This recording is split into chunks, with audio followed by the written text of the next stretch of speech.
and gentlemen, welcome on into another episode of Bar Talk, where I will be your bartender and host this evening, Jenna Duddleston.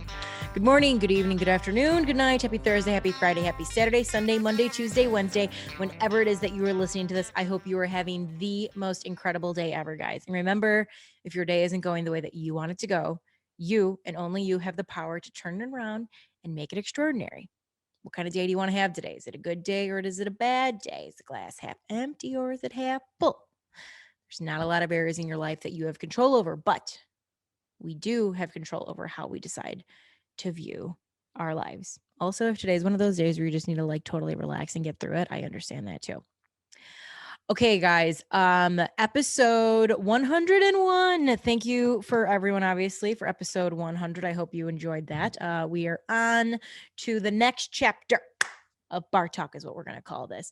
So before we get into today's guest and kind of breaking that down, I kind of wanted to tell you guys something. I've been on a big movie and TV kick right now, like more than usual. Maybe it's because I just know come fall, I probably won't be able to watch as much as I normally do, but a few shows that you guys should totally watch if you have not watched them. Number one, everyone needs, I'm joining the Succession band a little late, and I just finished season 3, and the way that series ended, guys, I was speechless. And I told my father this, and he said, "Jenna, let's be real, you don't get speechless." And I said, "Dad, I know, but I was." I had to pick my jaw off the floor, and I just looked at the TV and kept looking around my house, and I didn't know what to say. So yeah, everyone needs to watch Succession. That's number 1 for sure. Also, watch The Bear. If you haven't seen The Bear yet, guys, you need to go watch The Bear. Just got renewed for season 2. Totally, it's a Chicago-based show, and it is about a guy who takes over his family's beef business after working in like Michelin-starred restaurants. And I will tell you this: there is this scene where if anyone has worked in the restaurant industry, you will understand this. There's that ticket noise where it's like chit chit, and it like prints the chit out that you have to either make the drink or make the food or whatever. I have had nightmares about that fucking chit machine back in my like very early bar days. Actually, who am I kidding? I haven't had one of those nightmares in a very long time, but those are real. And having worked in a restaurant where I've seen how competitive the back of the house is, guys, like the back of house is the only reason why a restaurant exists. They are the heartbeat, they are the spine, they are the soul of any restaurant. And there's so much that you don't see that goes on behind the scenes. And The Bear is the perfect example of that. And it's very true. Like everything about it is just amazing. But the one thing that I just watched, and I watched this the other night, it's on Hulu, and it is Victoria's Secret Angels and Demons. And I guess what I'm realizing now is after having watched that, and I've seen a few of these like documentary style things like on that era, is I never realized the impact Victoria's Secret and Abercrombie and Fitch had on my upbringing. So I don't know if anyone has seen, but Abercrombie came out with not Abercrombie, let me rephrase that. Netflix came out with a documentary called White Hot, The Rise and Fall of Abercrombie and Fitch. And what's so crazy for me is thinking about the impact that both of those two like companies had on my like upbringing, and honestly, I guess on the way I like viewed myself and my body. And I've never actually thought about that because I just never did.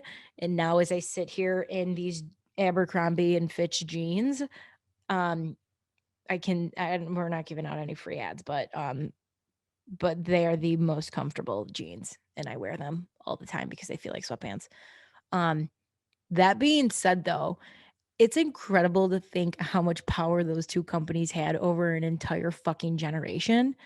Me being a part of that generation, and the way that it has like just all of the waves and the movements and all of that stuff. And honestly, I'm like even considering like maybe doing an episode on Victoria's Secret and Abercrombie and Fitch, because of how the more I've been thinking about it and the more I'm realizing like the impact that those brands have had on me personally. And I gotta believe there's more people out there who they totally have had an impact on you. And maybe you don't even realize it, because I'm not gonna lie, I like did not realize it at all. So maybe that's going to be an episode. If that's something that you guys would be like interested in possibly chatting about, let me know, because I think it would be interesting. On today's episode, you will be hearing from Janice Scuriosa. Janice is a writer and podcaster for NBC Sports Edge and CHGO. I have had the pleasure of serving Janice while at Shinix. I always make sure my customers have the finest pretzels and cheese balls in all of the land. But honestly, guys, what made me want to have Janice on is this clip right here. So go ahead and listen or watch. I've been a sports fan since I was very small. I grew up on the southwest side of Chicago. My mom is from the Philippines and has always been into basketball, so always had some sort of sports game on. So I always had something to say too, but the thing is, though, I've felt so incredibly far removed from the conversation, and also too, like, as, you know, an Asian American woman, as a young Asian American woman, I felt as if what I had to say just had no place in the greater conversation. And even though I went to college, so I actually went to DePaul, which the great shirt that Sabria is wearing, I actually did go to a couple of basketball teams and I had things to say. But I mean, did I ever say, go up to the DePaulia and say, hey, I want to cover this team? No, I didn't, because I lacked confidence. I really didn't think that, I didn't think that anyone was interested in what I had to say. So I kept it all to myself. And it wasn't until I got into social media where I discovered a community of people who look like me that talk about sports. And I always think, like, say, if there was someone who looked like me, like years ago, would I have jumped in the industry much sooner? Probably. It definitely took a lot of finding confidence within myself to, I guess, be the person I needed when I was growing up. So yeah, I'm going to do a little time travel and say, yeah, that I am the woman in sports that I. That's such a good answer. That is a good answer. I'm inspired. Yeah. So you're going to hear from Janice, and we're going to talk about that clip that you just heard. And we're going to get into quite a variety of topics. We try to keep it as sports-based as possible, but, you know, we do kind of go a little bit off the edge, which is, you know, kind of what I'm really good at doing. But anyways, one of the things I was really interested is Janice, I think, has a really unique kind of perspective as a sports reporter, because she covers not only the White Sox and MLB, but she also covers the Chicago Sky and the WNBA. And so I was curious to see how she found those two leagues being similar to each other and possibly being different from each other.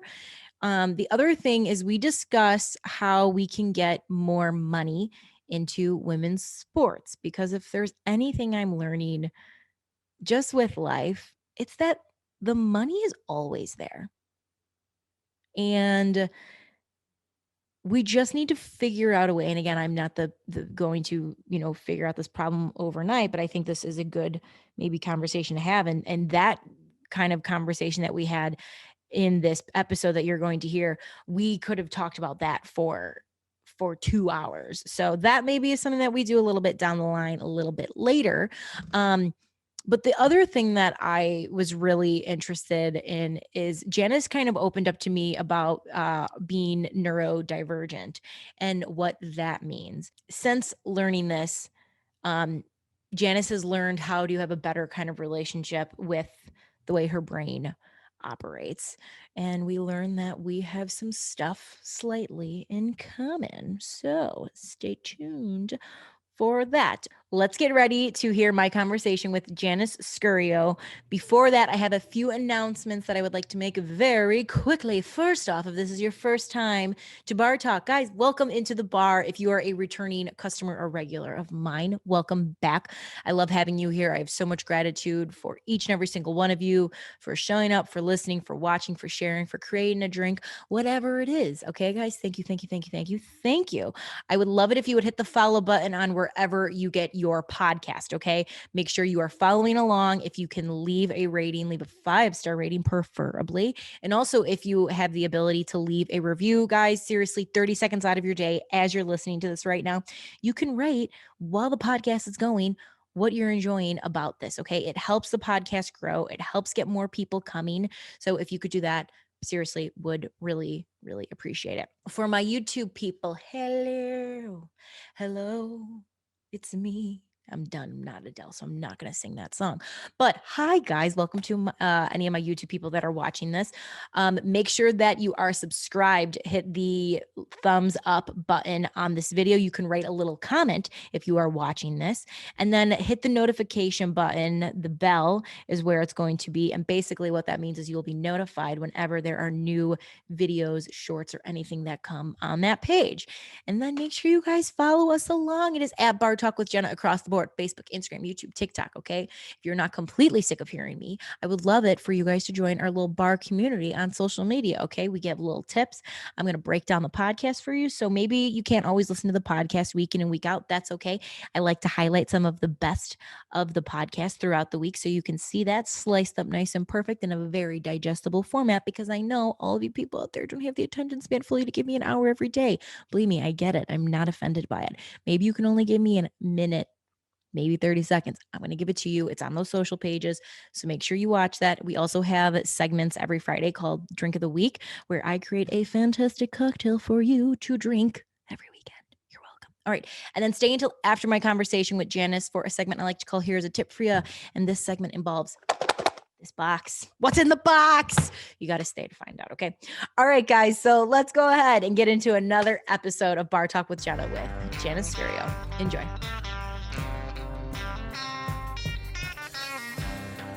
Okay, so Janice, I'm so excited to chat with you. And obviously, like I said earlier, I've wanted to get you on for a while, and that was weird. But what made me want to have you on, and I know that I like needed to talk to you, was the clip that was posted on SGO where you said, I didn't think anyone was interested in what I had to say. And then you also said I had so, what was the, no, that's, well, it's that one, but you also said, I didn't see anyone that looked like me. And that was, and I just remember thinking like, oh my God. And then you had gone to DePaul and you didn't write for the DePaul. And I just remember being like, what the, pardon my French, but what the fuck? Like, I can't imagine the sports world not having you. So I have so much I want to ask about like that clip in particular. But I guess the first thing I'd like to know is what, if any, was the feedback that you received when that clip was posted? It was really positive. Everyone was really supportive and just rallying around me. And I had a lot of like reassurance and a lot of validation saying like, yeah, just the sports world is the sports reporting world, the sports media world is very much so dominated by older white men. So to kind of see that, and of course, just being like the glaring difference just at face value with me and all of the voices that have been in the forefront of sports media for so long. Yeah, I definitely felt as if I didn't have a place. I felt as if there was really no room for me in the conversation. And also too, just way back when social media was very limited. I mean, like, yeah, we had MySpace or whatever. I mean, like I did have my HTML coded site with my White Sox background and all of my songs too. So I mean, like, fandom looked a lot different like about like 12, 15 years ago. Also too, I'm aging myself. So we definitely do not have the amount of access we do now when it comes to news, to information, to statistics. Like, it is a much, much different world. So I am very excited, especially for young women, just young non-binary people who are growing up right now, just mainly because, yeah, there are so many more faces in the forefront of the conversation. At the same time, information is just so much more accessible. It's so much easier to find people that are like you. It's so much easier to get encouragement from other folks too. But yeah, just even the immediate responses were all very positive, all very reassuring, and yeah, I definitely got some really great feedback from that clip. That makes me so happy. Can the one thing I know, because I ended up listening to the full show, and the one thing you had talked about was like confidence, and I think that's something that everyone has at one point in their life struggled with, whether they want to admit it or not. And, I think sometimes this idea, I feel like we're kind of portrayed this idea of false confidence sometimes by the media, that like you need to like one day wake up and be like fucking Beyonce with your hands on your hips and like stiletto heels. And it's like, that's just not realistic, guys. Like, I'm not going to wake up like Beyonce. Beyonce don't wake up like Beyonce. Beyonce is a team of people, but that's not the point. I'm digressing. Back to the point. The point I'm trying to make is confidence is a slow build, and it's a brick by brick, where eventually you lay one brick down and you have this giant wall, and this giant wall is this giant confidence that you have. So can you describe the like small steps or the small bricks that helped you build the confidence to where you are now? Yeah. So I'm actually going to work backwards here, just mainly because there's uh, the realization that a lot of people come to, especially when it comes to being online, is that people just log online and just to say whatever. And so Yeah. probably the most recent example of this is I had a viral tweet just from the other day where this pundit, he's a conservative pundit, and he was complaining how like a Blake Trinan did not make the All-Star game, but Liam Hendricks did, completely ignoring the fact that Blake Trinan's only pitched in 3 games this year. Mm-hmm. Yeah, and the reply to it was like, oh, well, Blake Trinan's only pitched in 3 games this year, you dipshit. And it was the funniest thing I have seen in quite some time. So I think the whole problem also too is that as women, as just minorities, we have the tendency to be afraid to say things, even if we're right. And just mainly because we have the fear of either just men correcting us or men just even like it's not just men too, like some women also do this as well. So I don't want to definitely limit the conversation to that, where a lot of us will be afraid to speak up just because yeah, maybe someone will say mean things to us, or I don't know, tell us that they're going to kick our dog or whatever. But in reality, it's just like people just log on to say whatever and don't expect any like negative consequences. And I think just the whole harm in doing that also too is, I mean, like not only is that like spreading misinformation to a point, because I'm sure someone else sees that tweet, someone who knows like next to nothing about baseball, and interprets that as the gospel, just mainly because Yep. this person has a blue check mark. This person is getting lots of engagement on that tweet. So it's very harmful for people to, I guess the correct term is a swerving out of their lane. And so like I'm definitely not denying his like right to spout whatever BS he wants to whenever, but it's just like yeah, just don't talk about baseball if you like clearly don't know about baseball. I mean, just like talking about sports in general is so incredibly objective, and there's also lots of objective truths, and there's also lots of things that can be left to interpretation. So I guess yeah, as soon as I saw that, I certainly just became a lot more confident in like what I had to say, and also to all of the stats I post, because I do a fair amount of, you know, just serious stat posting where I'm trying to do some analysis and I'm trying to like make sense of a bunch of numbers. But at the same time too, I also do a lot of shit posting. Like I have a sense of humor. I like to joke, you know, I'm a Yes. funny person. You're human. So We I all just laughing is good. exactly. Joking is good for the soul. Everyone needs it, man. Sometimes when the room is just like a little too dark, you need to lighten it up a little bit, and nothing breaks the ice more than a joke. Yeah, absolutely. And I also said on the same CHGO show is that women are not allowed the right to be silly.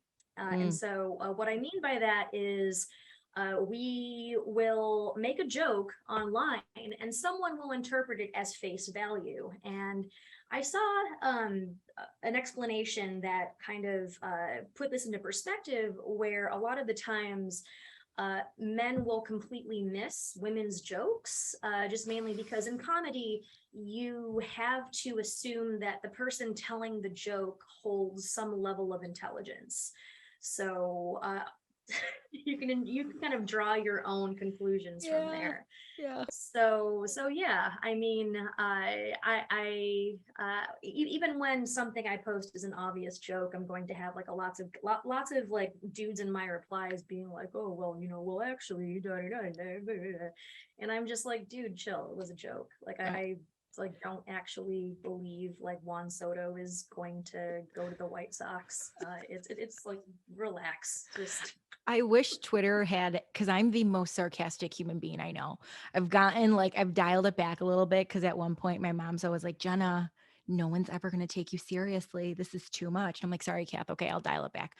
So I do it in text and that does not translate. Twitter, it does not yeah, translate, right? So it's like, I almost wish there was like a parentheses of like, this is sarcasm. This is a joke. I'm not being serious because I'm like, I'm laughing my butt off on the other end. And I wish you guys would all laugh with me because this is actually meant to be like really funny, but you guys are totally missing it. But then I also think, I'm like, are you guys just totally missing? Is it just going straight over your head that you just don't get the joke? Like, how do you not? It's yeah. clearly a joke. I'm not this like, I don't know, but people are, I think you just, I don't know, I get older and I'm like, I try not to take life like too seriously and I want to laugh. Like I like laughing. It's just good for everyone. Precisely. Precisely. Well, laughing is good for everyone. And I know, I mean, I do have a very small echo chamber of friends who absolutely will get my jokes. And I think like true friendship is definitely based in the sense that, hey, you know, if my joke sucks Mhm. or like it's not landing or if it's just complete like caca, someone will tell me. Like one of Yeah. my friends will tell me. And I feel as if like that is like one of the bases of true friendship there. Oh But to go yeah. back to your original question about confidence, yeah, I even though I was working backwards, I think just even also surrounding yourself with a good community of people who Mm. are encouraging. And I also think that like no one's perfect, like absolutely no one is perfect. So I mean, even if I am completely just being out of pocket or off the wall, or just saying or spouting some incredibly just like vapid BS, like one of my friends will check me on it, Yeah. and they will do so with compassion and they will also do so with grace. So I would Mhm. say if you surround yourself with those types of people, and I think the media industry, especially in baseball and basketball too, it's definitely getting a lot more accommodating where you know we can allow ourselves to make mistakes without any serious repercussions. Yeah. There we go. I like that. And yeah, those I think you hit the nail on the head of like surrounding yourself with good people because um and again, I guess for you and I being in this like media landscape, it's a very weird one. It's like I'm incredibly grateful that I get to do this because not many people get to do this, right? And two, that Right. me you also you can't have normal conversations with some people about this because it's not a normal like job, I guess. But like I have my like media people in my inner circle that I, trust their opinions. And then I also have my like no one knows what I'm doing, so they're going to just say it like it is. And I think that balance of it's good because they're both going to give you honesty, but I always say it's nice to kind of hear the opposite ends of the spectrum and then, kind of figure out, I don't want to say the middle, but like that you get a better balance of it if that makes sense.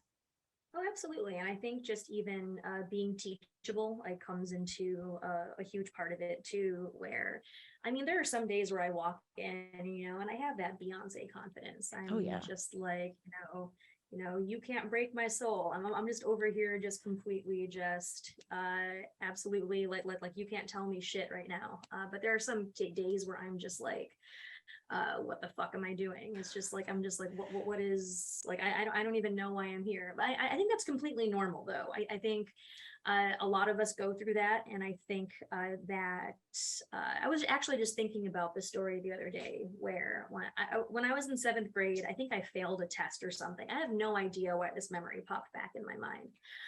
But yeah, I was in seventh grade. I failed a test, and I started crying, and my teacher was just like, oh, well, I mean, it happens to the best of us. And so that wasn't necessarily comforting to me at the time, but what she meant by that is, hey, like you're a good student, but all of us get frustrated. All of us, just run into walls. It's typically normal to just be upset from time to time because not everything is going to go your way. But I guess the big takeaway that I am leading on to is that, yeah, even if you are under the impression that someone has their shit together, uh, I mean, they might, but they don't necessarily have it together all the time, and we're not supposed to. We're not supposed to. I certainly don't. So Hell no. I don't have anything together. I don't think anyone should. I think you should always be. I always think of that like Matthew McConaughey speech when he won the Oscars. Did you ever watch that? When he talked about how he doesn't ever want to have it figured out because he's trying to be the version of himself in 10 years, and in 10 years he's trying to be the version of himself in 10 years. And the messaging behind it was like, I'm always striving to be this better version of me, and I'm always striving to better educate myself and understand, and I'm never going to have it figured out, and I don't ever want to have it figured out because what's the fun in that? There's no fun in that. Like there's fun in the not knowing, in the learning, and honestly like being a little ignorant to topics so you can educate yourself on stuff. And I think part of that too is like in the beginning, yeah, that there's a lot of wobbly confidence, but as you keep going, that's when that confidence slowly starts to build. In the early days of you kind of building your confidence, did you feel that like even just like posting a good tweet, did you think that like was that like a little form of confidence building for you? oh yeah, oh absolutely. Like it's instant gratification. So you tweet something funny, or you tweet something like fairly poignant, and you get like instant likes, you get retweets. And I do have to admit, as someone who is just terminally online, to kind of get that engagement on like things like my tweets or my articles too, like it's very gratifying, for sure. And so it definitely builds that confidence too. And so I mean, I write about 2 articles a week. If you throw in the WNBA stuff I do, like it can be up to 3 to 5, which is quite a bit. Yeah, that's Like a lot. I sometimes I step back and I'm just like what the hell? I do a lot of writing. So even though I take the craft very seriously, I always want to make sure that everything I write is, of course, the highest quality because I'm kind of a perfectionist. But at the same time, it's like if you're cranking out that volume of articles, not everything is going to be a banger. Mhm. And I've come to accept that too. But yeah, like this, especially if I know that what I'm writing is like, oh my God, yeah, this is going to just like be a hit. I am just going to just rock the baseball world with this shit.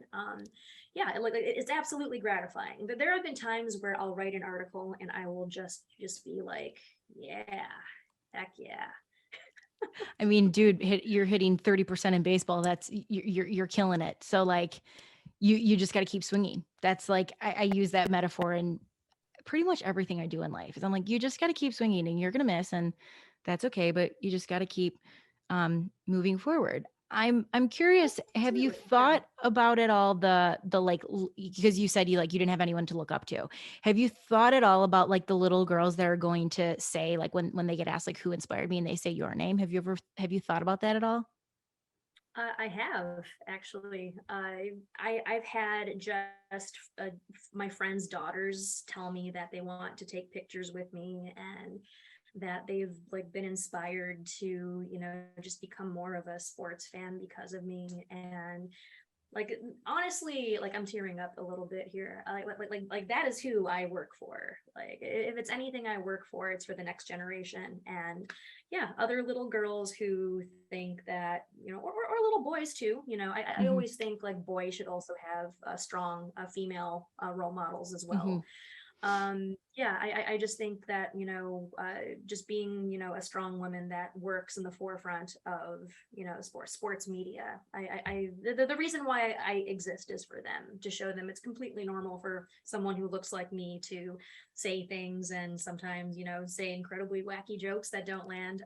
But but otherwise, yeah, it is so incredibly inspiring. And it like nothing will choke me up more than like someone saying like, well, my daughters look up to you, and like they all think you're great. And I'm just like, oh my God. Oh, It really is. I think, again, like you do it because you love it, right? And you don't, I right. think Yeah. sometimes when you get started, you don't think of the like ripple effect that can come. And I think about, I've been on a big like TV and movie and like actor and actress binge lately. I'm just like, like delving into like as much information as I can. And Netflix just came out with a like docu series where Gina Davis was kind of the forefront of like helping these like Hollywood executives realize like there are no roles for women and for young girls, and young girls don't see themselves on TV and on the big screens, and because of that they don't see themselves in real life, so they don't think they can do the things they can do in real life. And Yeah. you know, I just started thinking about all of that and like the impact that, you know, people like Grey's Anatomy has been on TV for what, like 20 something seasons, and the people that are like, I became a doctor because of Meredith Grey, or, you know, seeing Viola Davis as like this badass attorney. There are people who totally went to law school because of Viola Davis. There are people who went to law school because of Elle Woods, Reese Witherspoon, you know, and there are people who Yeah. wanted to learn how to, you know, do archery because of the Hunger Games and Brave. Like, seeing yourself, seeing like representations of yourself matter. And I think the more we can do that, because the way my head always goes is I'm like, who are the next, especially the next generation, like who are the voices that like we're missing now that like we need to have to make an impact? Not, I don't want to say like culture, like, you know, on the globe, because that could be a little overwhelming, but like even in your community, like who are those voices that we need to hear from that maybe we aren't hearing from yet? And how can we show that next voice that like you matter and that we want to see you? And even like the latest TV that I watched was like The Summer I Became Pretty. And, you know, I think it's really powerful for Asian women to see themselves as the leading role in like a romantic series that like Mhm. they don't maybe always get to see. And it's like you get to see this girl who's like being admired by like all of these men, and maybe that wasn't the case for Asian women before, and like how powerful that is that like a young girl can see herself like that now. Absolutely, like very powerful indeed. Yeah, and I always like, especially if I meet like young girls, I always like ask them questions too. I also just like want them to show that, you know, yeah, I am also interested in you and what you have to say, and like I want to know your story. The daughter of a friend of mine, so she is a huge anime fan. She loves Ooh, baseball and she also loves to play guitar. So she is essentially me at 13. So her name is Olivia. Olivia, if you're listening, hi. But hi anyway, Olivia. like every time I talk to her, like I just would be like, oh, you know, so I want to know about more about you. What are you doing? So I'm interested in your life. Like I definitely like I'm interested in like to hearing what you have to say for sure. And like at the same time, I'm like, yeah, like you can definitely, you know, depend on me. Like if you need any guidance or any support for anything. And also too, you know, if you just want to see someone that looks like you and just be inspired by that, yeah, I'm here for that as well. So yeah, it's very rewarding all around. I love that. We're going to pivot a little bit kind of into a topic that I know you and I both love, and that's the White Sox, but we're going to put a Yeah. slight twist on it. So I think you covering MLB as well as the WNBA is like a really unique kind of lens to see sports.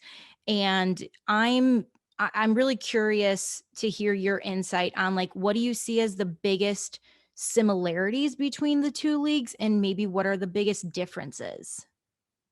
Oh my goodness, that's a great question.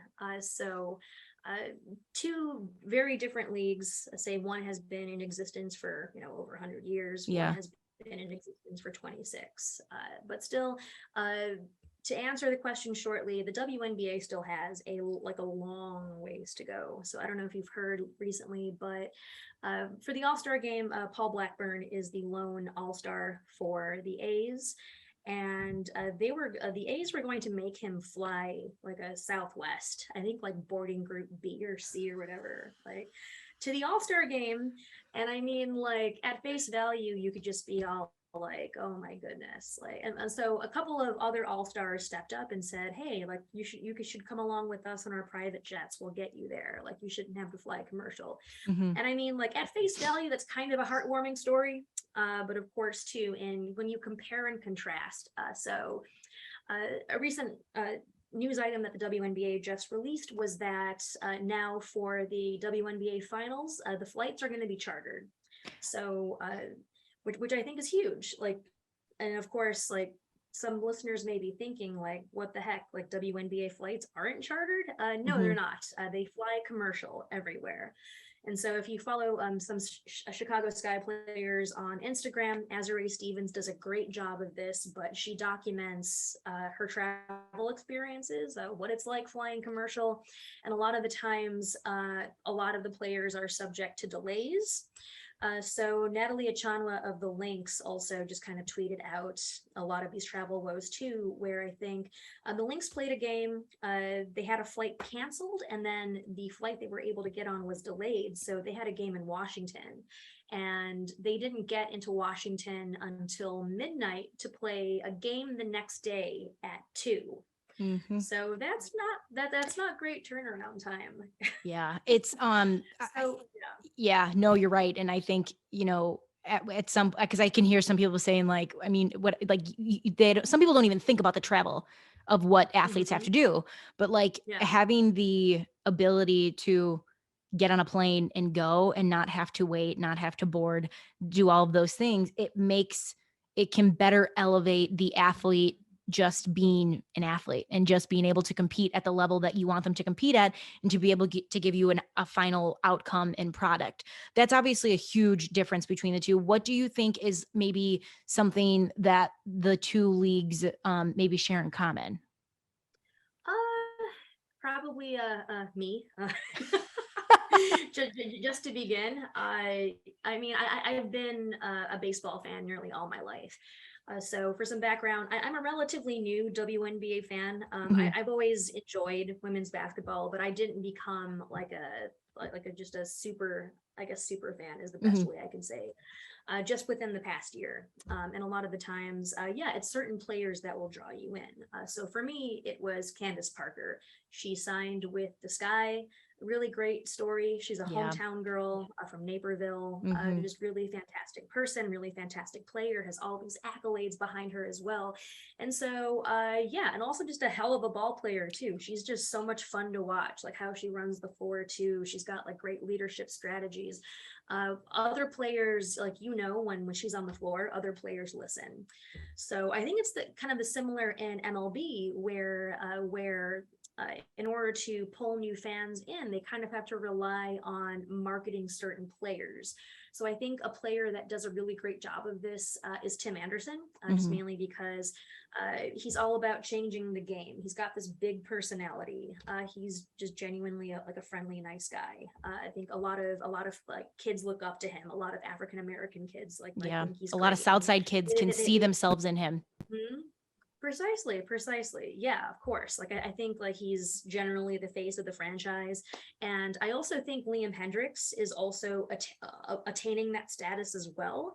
Or at least all of my friends that cover other teams or are fans of other teams like know who he is because like he's so prominent in helping out the LGBTQ community, and Mhm. he's very outspoken, and he's also just a nerd too. He loves Legos and he loves Star Wars and like YA novels, and that's very relatable. So I think that's probably the big difference, or the big similarity between the two is that when it comes to marketing I think on both sides could definitely be better, but in the short term they really need to rely on putting these phases of the franchise out there to truly grow the game. Mhm. I think the NBA does it the best, and it's not even a comparison. Like Mhm. NBA, I always, Agreed. I went. I don't remember where it was. This was pre-pandemic, and I went to some meeting, and or I don't even remember what the hell it was, but they were saying that NBA sells players, not teams. And think about Yeah, it. How many people have Kevin Durant jerseys from every team he's been on, and they just follow him oh yeah, wherever he goes? And I think precisely. there's something to be said about it because these guys are global phenomenons. And like even like I met we got to hear from the like head of the NBA security, which is a woman, which I just loved. And she was Yeah, saying that she couldn't believe how they had to up their security when they went to France because the NBA is huge in France. Things like I didn't know, but like again, the way that they're marketing it, and you think about the impact Kobe had, in like was it Japan? it's a great example. Yeah, Yeah, so it's like I think the WNBA like sees that. I think they're still trying to figure out like who some of those big role people are, because that involves, those women now stepping up to the plate to be like, yeah, I'll be the next Candace Parker. Like I can do it, but it takes there's a certain type of mentality that one either has or they don't. It's that it factor that we always hear about in sports. So no, I think that's a precisely. totally good point. So kind of back to what we were talking about. I'm curious to hear, I wanted to hear your thoughts on this because we're in this wave right now of, we're seeing that women's sport is growing. It's the one sport consistently that is growing in viewership year after year. And then the next question of it, or I guess not question, but the bullet point of it is, okay, now the money. And, we need to get money in because, again, do these women deserve to be paid millions of dollars? Fuck yeah. Like, absolutely. I mean, Yeah. I don't see there's any reason why. I also understand from someone who like understands logic and like, I get it. I don't lean on it, but I get it that like you need to see the backing in the numbers. You need to see the proof in the pudding in order to give someone that fat paycheck. But what I'm curious Sure. to, I guess, and again, like just stay with me here. I just had a call the other day with someone about really interesting. A buddy of mine was like, "Hey Jenna, this is so random, but have you ever heard of the American Cornhole League?" And I was like, "Come again?" And he's like, "It's a growing league. I've seen them on ESPN and it's growing like rapidly to the point where like there's a huge cornhole scene in Chicago that like I had no idea about." And I'm like, am I like stepping into Narnia and like there's this whole other world that I have no idea about? Like, Yeah. but so I got on the phone with the gentleman who is the director of like the Great Lakes region for cornhole. And basically he was a guy that was like, I just love the game. It's so much fun. And he's like, Jenna, there are guys who are now quitting their full-time jobs because they're making enough money being professional cornhole players. And I was like, okay, wait. And so I obviously didn't get into like the finite details of like what is a lot of money because that's different to everyone. But Right. if you watch any of the cornhole games, like they're clearly sponsored by Bush Beans and Jacksonville brats or sausages. So like there's money there and you're seeing it. It's on their shirts, it's on the boards, it's on the bags. Like that's the advertisement that like gives you the money, that gives you the ability to pay these athletes. And that's why these gentlemen and even women now can quit their full-time jobs to be full-time cornhole players, which blew my mind. So That's incredible. incredible, which I'm like, okay, like who would have thought a backyard, Southside alley game could turn into like a professional thing? Like, I'm also going to call it bags. I don't like the name cornhole, but like that's another story for another time. Yeah, I'm with you. I'm with you on bags over cornhole. Yeah. I was in Minneapolis this past weekend. Everyone said bags. Oh, In Wisconsin, everyone says bags, but they pronounce it as bigs. bigs. So And then bigs, in the Minnesota's bags. No, bags, bags. How do they? Oh, don't you know? bags. Oh, don't you know? You want to play a game Yeah. of bags, eh? Something like I lived there for Yeah, years. pretty much. Yeah, I'm not exactly sure who uses cornhole to be honest, but yeah, I know in Illinois it's bags, It's in bags. Wisconsin it's bags, Bags. Minnesota bags. Yeah, I'm with you on the bags over cornhole. Yeah. So I guess and again, I'm not someone who is like, I'm not a numbers person, right? But what I have learned in being a fan of sports over years, covering sports, having conversations with people is that no matter what league it is a business first and a sports second. And I think sometimes Sure. as fans, we forget that. Like it is a business first and the business model needs to be making a profit year in and year out in order for the sport to grow and to thrive. Absolutely. So it's like, and I don't know the answer to this. And I think this is a discussion that you and I can have, but like, why do you think for some of the women's sports, it's so hard to get money behind it and back it? I think probably the most surface level answer to this question is a lot of these investors are led by men who just don't think women's sports are profitable. Mm-hmm. And to give you an idea, I flew into Midway on Sunday night and I saw that the Midway baggage claim still had an ad for the now defunct Chicago Bandits. And so I for one have not like seen or heard anything about the Bandits in a while. So they have their website up. I tried visiting it. Of course, the domain's completely dead. Mm-hmm. So a quick Google search showed me that the National Pro Fast Pitch League folded in 2021. So of course, the pandemic certainly hit a lot of major sports leagues hard, but the NPF did not survive, unfortunately. Mm-hmm. So, of course, too, you have to think of what kind of led up to that, where uh, I really did not hear anything about the bandits. I did not see any commercials. There was really no marketing. There was really no push to attend games. Mm-hmm. And as someone who kind of enjoys softball, I'm definitely much more of a baseball person than a softball person. I think maybe if there was, a little bit more of a like marketing push to it, yeah, perhaps I would be more apt to attend games. So I think to compare that to the WNBA, who's kind of had a little bit more of a richer history, that they have been able to get buy-in from more investors over the course of these years. Yeah, I mean, who was not to say, like why can't, the WNBA be sponsored by like Bush's Beans or Johnsonville Brats? I think it's definitely a matter of quality investments rather than quantity. And I know a recent news item said that Laura Ricketts was interested in becoming a partial owner of the Chicago Sky, which, you and I know the Ricketts family is very rich. Yeah, very. It's an understatement, but Yeah. yeah. Yeah, absolutely. So and at face value, I am just like, my skin kind of crawls a little bit when I talk about the Ricketts family. But Laura Ricketts, though, is one of the good ones, I guess, is to put it shortly before I get into it too much. But still, though, what I'm trying to say here is that the money essentially needs to come from within, and it's kind of like women investing in women, I suppose, is probably the best way I can put it. Mm-hmm. And also too, just seeing that there is such a huge fan base already. In my opinion, the league certainly can grow, but there still needs to be more confidence put in the league and its future. From what I see here, there's definitely potential. It definitely needs, it can be better. It needs to be better.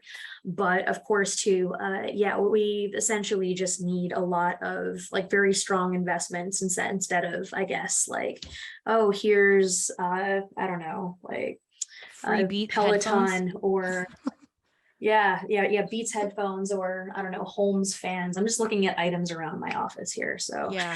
No, I get you. Like but iRobot yeah, or essentially, yeah, no, that makes sense. Well, I wonder if the Ricketts did do something because I was bartending the other night and ironically, again, like there was really nothing on. So I look and I was like, oh, the WNBA's on. Okay, awesome. And it was on Marquee. And I was like, oh, wait, I'm like, is this new? And I just didn't know this. And like, and I'm like, okay, this is awesome. And again, like I enjoy the game because it's way more, to me, there's more passion. And I also like defense. I'm someone who likes defense yeah, and I like seeing that. And that was one of the reasons lots why of good I defense. stopped watching the NBA because there was no defense. And it's one of the reasons why I like Alex Caruso on the Bulls because he fucking plays defense. Like I'm a defensive oriented Yeah, player as an athlete. I always was. But again, I know we're kind of, a little bit getting off track, but I'm learning that the more I talk to people, and even with this new job that I have, like the money's there. I don't want anyone to yeah, say it's not there. The money is fucking there. When you hear how much influencers are getting paid for one fucking post, for one Instagram story post, you can put that money and invest that money into a league where you are going to see that profit return. So precisely. why it's not happening to me, it's like to me again, I'm a big TV person. I'm on a big binge TV right now. Have you seen the new Hulu documentary on Victoria's Secret? No, I haven't. I Okay. really want to watch. It's on my to watch Oh my list. God. Incredible. I'm not going to give anything away, but this is what I will say. And I think we all learn this as people that grew up with Victoria's Secrets, maybe once consumed it, stopped consuming it, and are now consuming a different type of lingerie undergarment product.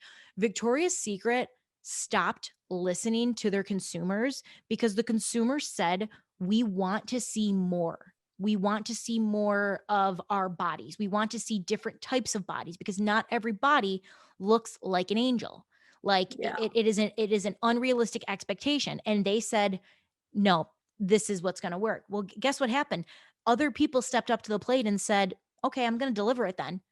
Example, Rihanna, who is Yep. a fucking billionaire now because of it. Oh. Like the model works. So here's the thing is she delivered to an audience that wasn't being talked to, that wasn't being listened to. And in return, she is now a billionaire and can literally do music as a hobby when she's bored. Like she can.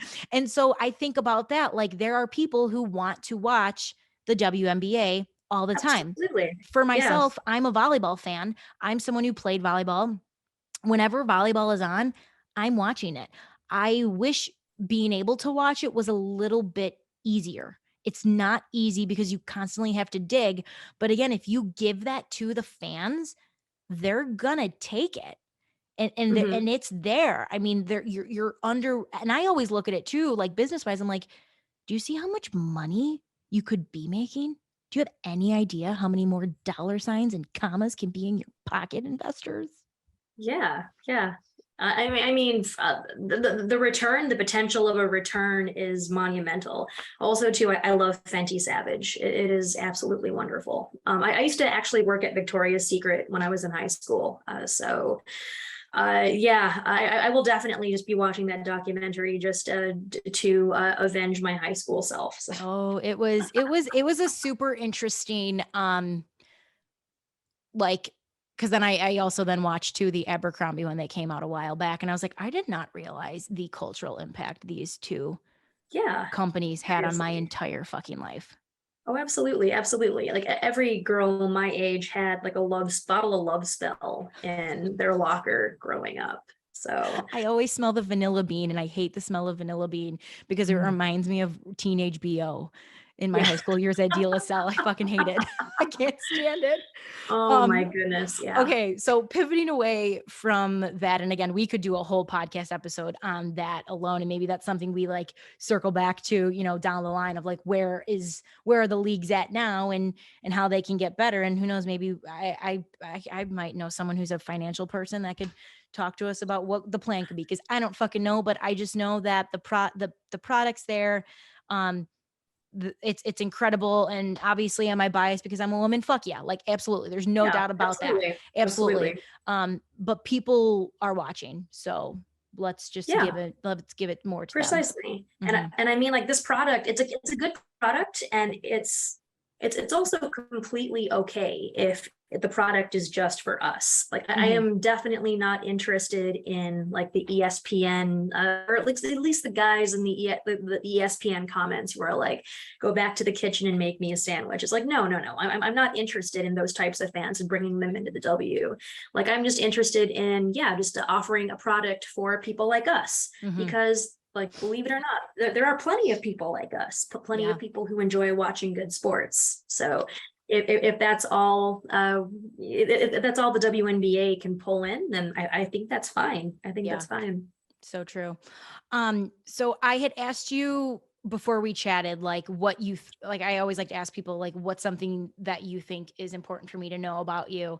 And I'm not gonna Uh-huh. lie, I had to Google the word neurodivergent because I had never heard of it before.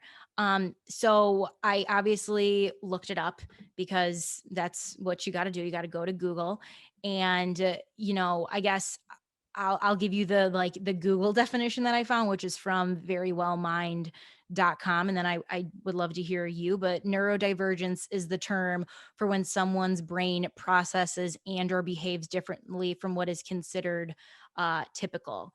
So I'm curious if you can just kind of explain, when you learned this about yourself. Yeah, so I have adult ADHD. I'm pretty sure I've had it my entire life. So the thing about girls, especially like young women of color, we typically aren't like we're called spacey. We're called like space cadets or perhaps flighty. And a lot of the times we are either misdiagnosed perhaps we're just told to pull ourselves up by our bootstraps and study harder is essentially what a lot of us are told to do. So pretty much all my life, I have been just like very time blind, very forgetful, just very unable to manage like a large number of things at once. And so while I was in grad school, I got tested, and my psychologist was like, yeah, you've got yourself some adult ADHD. And so that was honestly a lot of relief for me, just mainly because a lot of the times, like growing up, my mom would tell me things like, you're too young to be forgetful, or why are you like this? Or it's essentially diagnosed as more of a quirky character trait rather than something that's very serious and that can affect your life. And I mean, just even thinking back, I've lost jobs because of this. I've like ruined relationships because of this too. I know that sounds very, very bleak and dreary, and it is for some to a certain degree, but I'm just trying to make a point of how this has affected my life is basically what I'm trying to say. But now I am on medication. I go to therapy to kind of manage a lot of the symptoms that come with it. And so as a result, yeah, like sometimes I process information a lot differently than a lot of people. And I also work differently than a lot of people too. So the most recent example, I was in Minneapolis this past weekend. I had to work. I had to crank out like 1,500 words. I had a WNBA article to write, and I also had my weekly wrap up to write for NBC Sports. So I found myself a brewery, Modus Brewing, in the North Loop. Really fantastic spot, by the way. Really great beer. And they had a DJ playing, and of course, like they were playing, you know, my music, which is typically I'm a huge house music EDM head. I love to dance, and I also just like love good electronic music. So perfect. I just plopped my laptop down on the bar. Everyone was like dancing in the background, like oons, oons, oons, oons. And that was like my perfect environment. I just had all that external stimulation, because a lot of the times I need to have like 2 or 3 things kind of going, you know, at once to I guess like fulfill my need for like mental stimulation. Yeah. So the guy next to me like sees that I'm working, right? And then he's like, I'm sorry, are you working right now?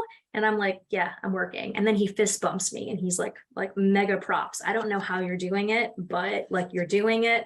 And I'm like, yeah, this is how I work. I am perfectly okay with, you know, just like the loud noises and the distractions. And you know what, like I even allowed myself some breaks. So I would write like maybe 250 words, you know, step away for a little dance break, and then like go back in, order a beer, jump right back into it. So yeah, essentially it's been a lot of me like learning how I work best, as well as just also too just learning how to live with my own brain. So yeah, it's like you're relearning and reteaching yourself things about you, which is like, you know, you could look at it one of 2 ways where you're like, fuck, I can't believe I have to do this. Or it's like, oh my God, I'm going down like a new road of like learning something new about myself that I didn't know. And I can't say I relate to your situation, but my cousin, who is in the army, actually had to learn Russian. And he said that the best way he was learning it was by hearing the professor speak while being on his phone and doing something else. He's like, I don't know what it was, but I like couldn't concentrate on her directly talking about it. I had to be doing something else. And I had to explain to her, like, this is how I'm learning it. Like, and again, it looks like ass backwards to some people, right? But like, who's precisely, but like, who's to say what's right and what's wrong in figuring this out? And the other thing I found out too, is I was reading this article of like understanding neurodiversity and neurotypically and neurodivergent, and like the history of the word, the types of it. I saw myself. So I'm dyslexic. And you know, I always say like, I'm so grateful that I was someone who as a kid, like, I would sit there and it just took me so long to get it done. And I would write something out, but then I was always nervous to show people my writings because the way it was in my head wasn't always how it came out on paper, because the words would get flipped or I would misspell something, because that my brain, I always said my brain moved faster than like my typing or my pen. And then in return, you feel stupid and like I'm not as, wise or as smart as the people around me, and all of this stuff. And Yeah, like when it feels terrible. Precisely. it's a terrible feeling. And I don't know if you have felt this way, but curious to hear. I always feel like now that I know how my brain works with someone who is dyslexic, and it's so fucking ironic that I decided to go into an industry where like I have to use words and I have to talk all the time, because it's like the most terrifying thing sometimes. Like I hate tweeting because my tweets Mhm. come out dyslexic as fuck, and my siblings know, and they're there to help me, and my sister's my copywriter for everything, because that's just how my brain works, because she speaks Jenna, and that's a very unique language to speak. um but I found for myself, at least, like being dyslexic has made me view the world and has viewed things in a different lens, that when I get on calls with people now and talk about like ideas where I'm like, yeah, you need to do this, and they're like, what? And I'm like, yeah, like why aren't you doing that?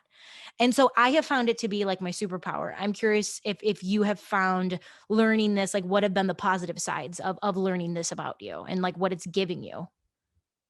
I think it's given me just a lot of closure, where a lot of the times, like especially when I was young, I was admonished a lot for, forgetting things, for being spacey at times. I mean, like I did pretty well in school, and I think that was probably the other thing. Teachers were like, oh no, she can't have ADHD, like she's a good student. So I think now that we know a lot about how it works, and say it definitely pretty balance too, where a lot of people have found like, yeah, my brain, as a result, I need these special accommodations, where especially in the education world, a lot of it is very one size fits all, very cookie cutter, like, hey, this is, everyone learns the same way. We're going to assume that, you know, the way we teach people is, going to be effective for absolutely everyone. And I think now a lot of like educational theory, or a lot of the friends that who study education, they have definitely shown that, yeah, there definitely needs to be an accommodation for unique learning styles for people who are neurodivergent, for you and I. Mhm. So yeah, I think just even talking to other people who have always been like, who are like me too, also Mhm. helps as well. Just mainly because like, yeah, a lot of the things I had to do on my own too. I did a lot of my research on my own. And of course, like going back to my earlier example of the world was a lot more closed off like a good like 15-20 years ago. And I mean, Yeah. like, yeah, we still had the internet, but it was a much different place than where it is now, Oh my where God. someone Yeah. nowadays can, yeah, someone can jump on Twitter or even Wikipedia and like find community, or find like more information, or even just like go to their local library and talk to a librarian to find books about, like why they are the way they are. So I am very happy for people who are growing up this current day and age, just mainly because the information landscape is a lot better. I mean, some would argue that it's a lot more chaotic and perhaps a lot harder to navigate, but otherwise, I think, yeah, it's definitely a lot more of a brighter time than it was like when I was growing up. I would totally agree with you. I think there's a lot more information out there, and the ability to, when you know yourself better, I think you then in return, um you can find that community, and finding the community of, like-minded people, or people who have, similarities as you, totally helps in so many ways. I want to end with this question. So I'm going to start asking people this, and it's how I end every bar talk show. And I always say, I hope you guys realize that we have way more in common with each other than we have different.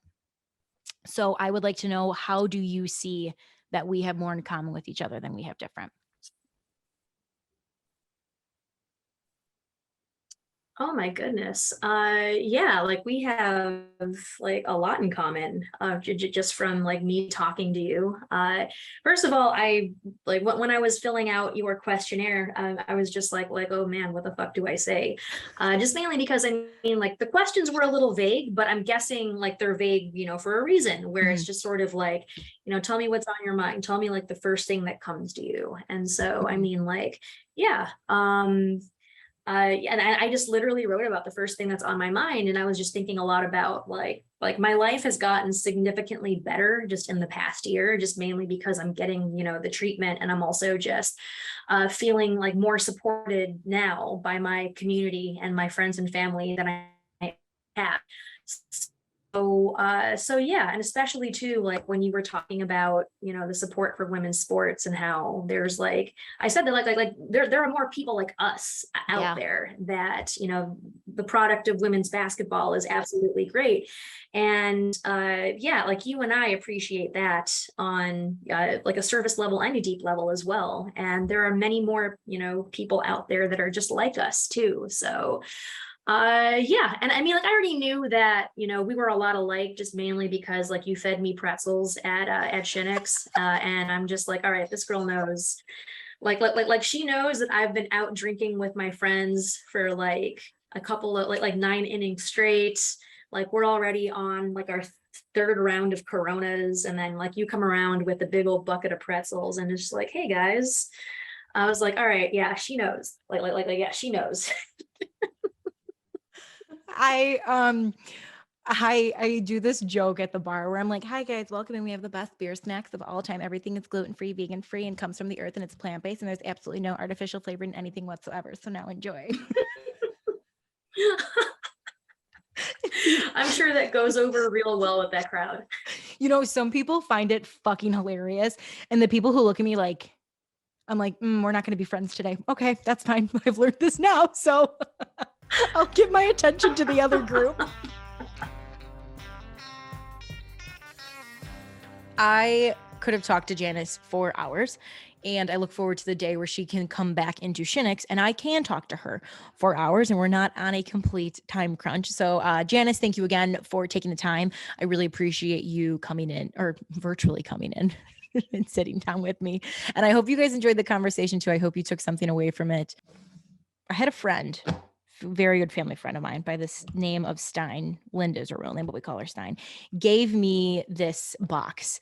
And in this box are bracelets that have inspirational quotes on them.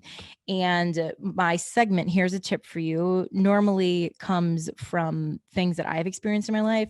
But I'm not going to lie, guys, I don't really have anything floating around in my brain right now. I mean, there's things floating around in my brain, but there's no advice to give right now. So we go to the trusty box. Oh, okay. This looked better in my head if you're watching this. You guys are laughing. Okay. So I'm just going to pick a random bracelet, and that bracelet is going to be this week's tip of the week for you. Okay. Okay. Here is this week's. Sorry, guys. Hope that didn't bother your ears too much. Okay. This week's tip says believe in yourself and you will be unstoppable. Okay.